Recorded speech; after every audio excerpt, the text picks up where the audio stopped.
ایک بہت بڑے محدث گزرے ہیں حضرت امام رازی رحمۃ اللہ علیہ، انہوں نے 3 باتیں فرمائی ہیں۔ یہ امت کا زوال عروج میں بدلے گا، یہ امت کی ذلت عزت میں بدلے گی، یہ امت کی پستی بلندی میں بدلے گی جب امت میں 3 چیزیں درست ہو جائیں۔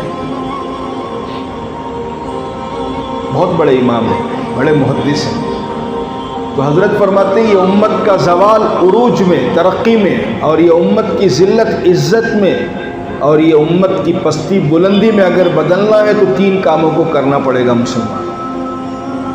پہلی چیز فرمایا نمازیوں کی کثرت ہو جائے، نمازیوں کی تعداد بڑھ جائے، پرسنٹیج بڑھ جائے ان کا،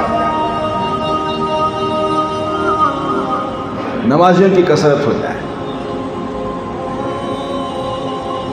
دوسری چیز فرمایا نکاح سنت اور سادگی کے مطابق ہو، نکاح کے تقریبات نہ ہو، پیسہ وہاں لگانے کی جگہ نہیں ہے، پیسہ وہاں خرچ کرنے کی جگہ نہیں ہے، دھوکہ نہیں کھانا کہ ہمارے باپ کی کمائی ہے، اللہ نے دیا ہے، اللہ کو لینا بھی معلوم ہے۔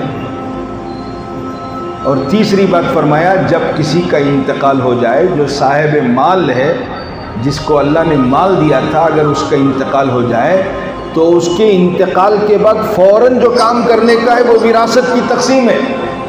یہ 3 باتیں بتائیں۔ جب امت میں 3 چیزیں زندہ ہو جائیں گی، یہ امت کا زوال عروج میں بدل جائے گا، یہ امت کی ذلت عزت میں بدل جائے گی، یہ امت کی پستی بلندی میں بدل جائے گی۔ آج دیکھ لیجیے یہ 3 باتیں بھی ہماری زندگیوں میں نہیں ہیں۔